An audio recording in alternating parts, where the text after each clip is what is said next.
Hey guys, Monochrome here. Welcome back to my channel. If you're new here, welcome. Genuinely good to have you. Today we're taking a look at the Cold Steel Urban Pal versus the Cold Steel Mini Pal.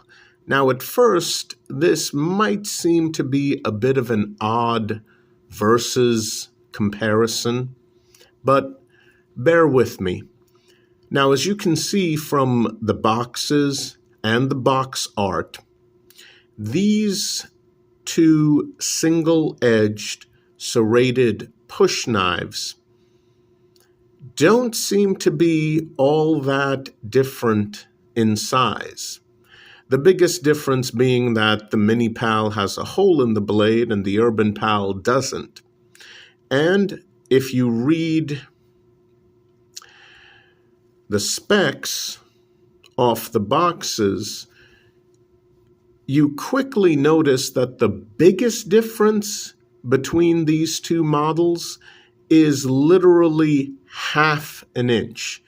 And as you can see from the boxes, the Urban Pal is, half an inch longer overall than the Mini Pal.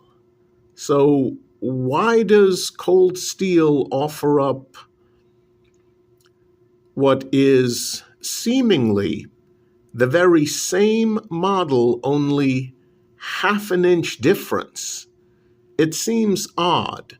Well, this is why when it comes to knives, flashlights, multi-tools, lots of small everyday EDC objects, you can't just go by the specs alone. They don't tell the whole story, not at all.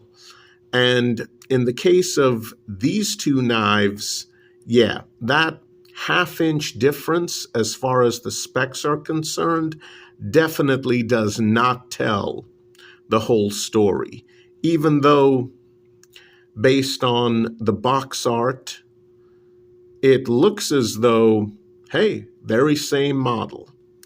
Let's take a closer look.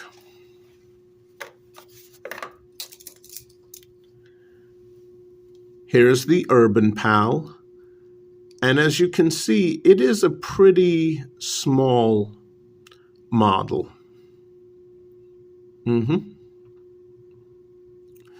This is what you get in the box. You get the knife with a nice hard rubber handle, checkered aggressively, as it should be on a push knife.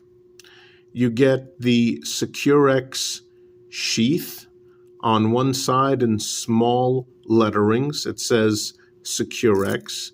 The other side is blank, and I like this because when you pull the knife out, if Securex is facing you, you know that this is coming out with the cutting edge on the bottom. Just like that. Now what you get here is a very tight friction fit.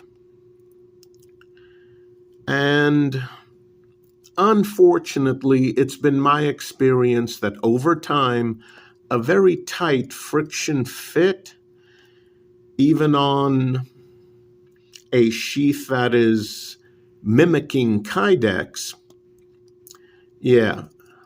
that tight fit will loosen up over time, perhaps several years, or if you're using a knife constantly, maybe over several months, but eventually it will more than likely loosen up. So please keep that in mind.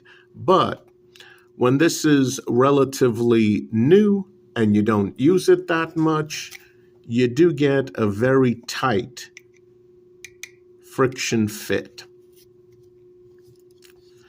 You also get a medium-sized split ring. Now, even though this is rather small, I don't recommend putting this on a keychain for both pragmatic reasons as well as legal reasons. Guys, keep in mind, this might be a good size for neck carry, and perhaps in your individual jurisdiction, doing so with the knife on the outside of a coat or jacket might be legal. But once again, it's a push knife. In almost every jurisdiction in America, this is going to be illegal to carry out in public simply because of the design. Let's just face it, guys. That's just the fact of reality. I mean, yes, it's short,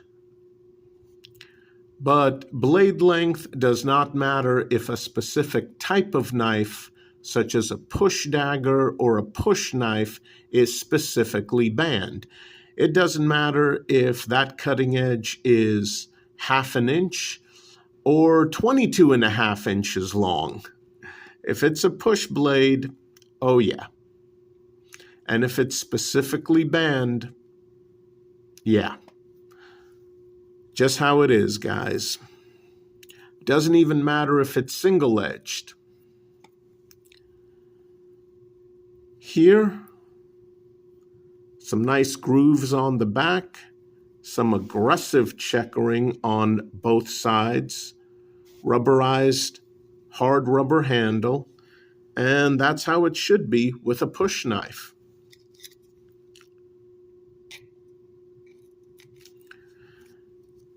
Again, keychain carry, pragmatically speaking, a little too big, and also it's a push knife, guys.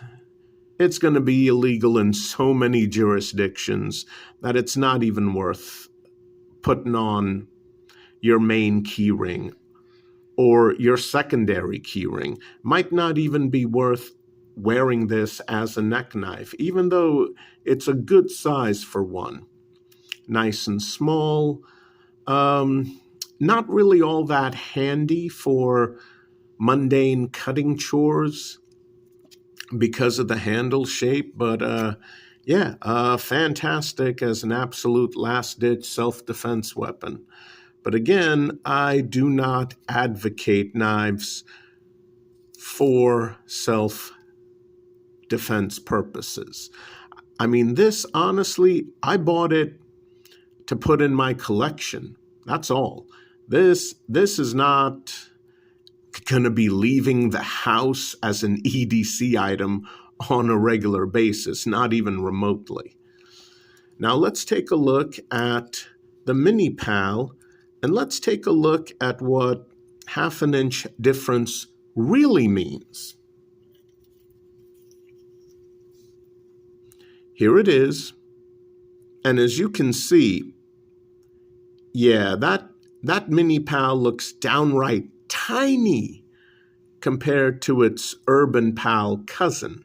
Again, main difference, 1/2 inch according to the specs. But as you can see, wow, that 1/2 inch really matters in terms of overall size. So here's the Mini Pal. You get the knife, again, grooves and somewhat aggressive checkering on a rubberized handle. Not nearly as aggressive as on the Urban Pal, but yeah, some good checkering, good grooves, not nearly as aggressive though. Here we have the same Securex sheath, but because of its tiny size, there's only one attachment point for the mini split ring, and you do get this tiny lobster claw gate, not the best quality, for again attaching to a keychain.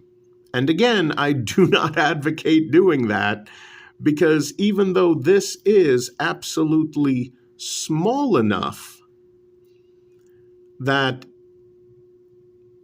It wouldn't be bulky or look completely out of place on a keyring with the rest of your keys. Yep, definitely small enough.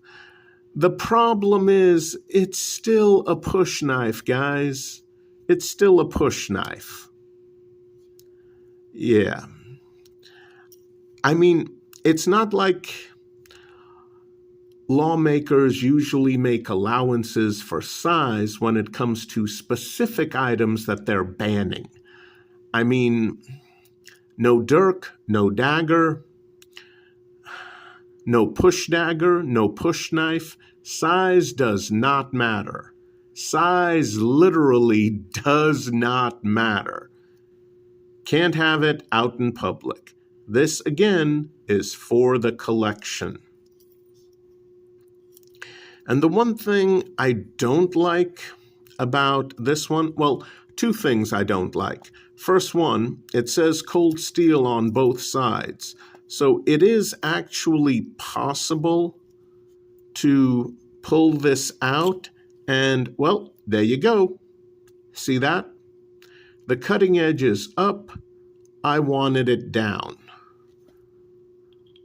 So that's one thing. You can't just quickly glance at this and say, oh, there's writing on one side, there's none on the other, so this is how I pull it out with the writing facing me, and the cutting edge will automatically be on the bottom. No, you got cold steel on both sides, so you can't even do a quick visual check. It's just that sometimes the cutting edge will come out up, sometimes it'll come out down. That's a little annoying. It really is. But again, it's not like this is something you can EDC and use on a regular basis for mundane cutting chores. I mean, technically you could, technically you could, like you got this in hand, you put your index finger on the spine of the blade and maybe do some cutting tasks, maybe open up some cardboard boxes, cut through the tape, but it feels awkward back here. It does. It feels awkward because, sorry, even though Lynn Thompson back in the day would market this little guy as a keychain utility knife that is shorter than most keychain utility knives because of the T-handle design, the fact of the matter is, I'm sorry, that was marketing BS. It really was. This thing is awkward to use for any sort of mundane utilitarian cutting task. Absolutely awkward. Yeah, no. Now also,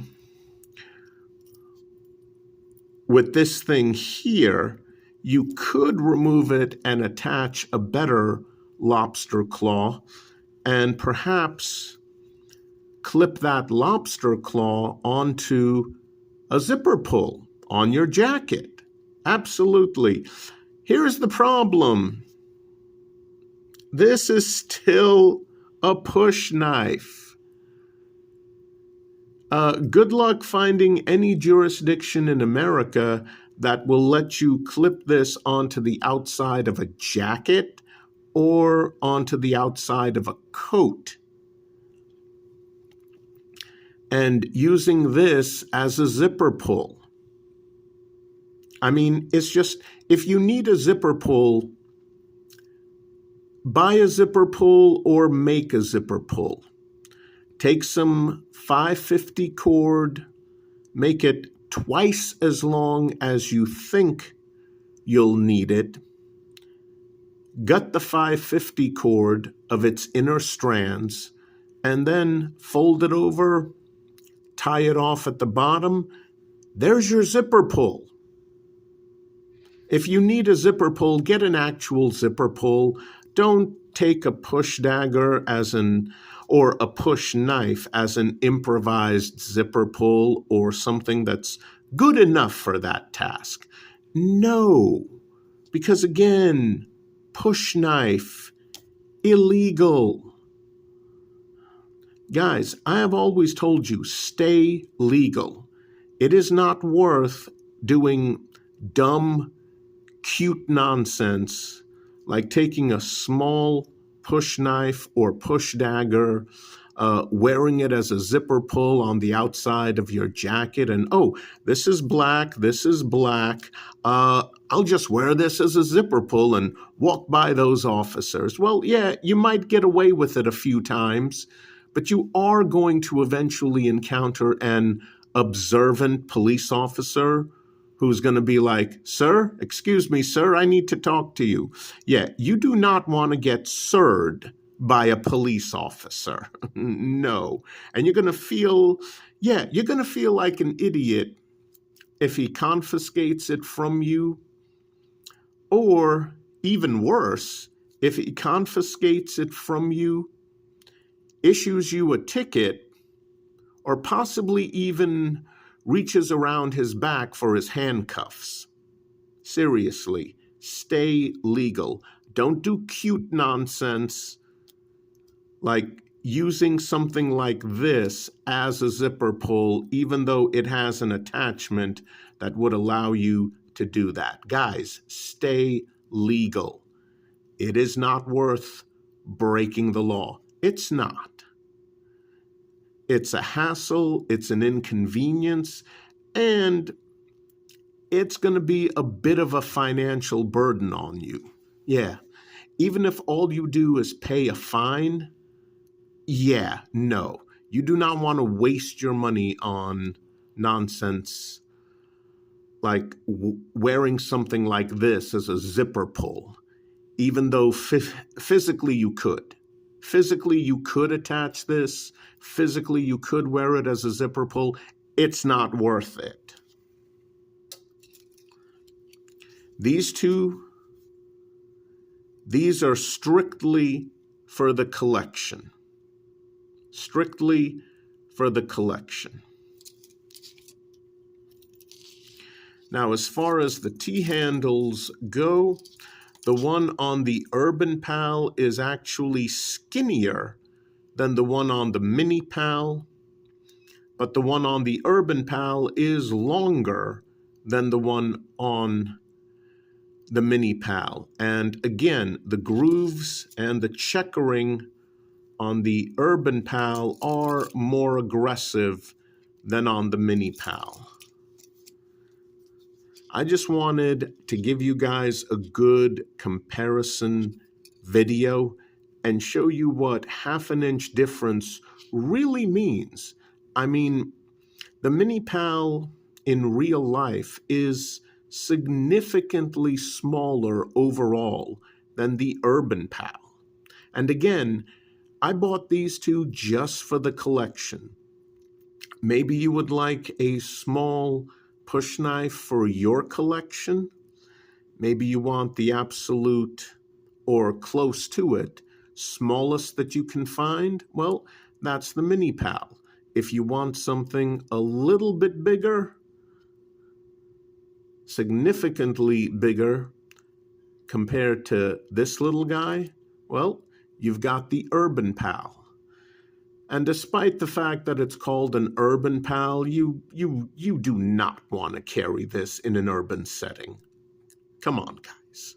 No. Both of these are just for the collection.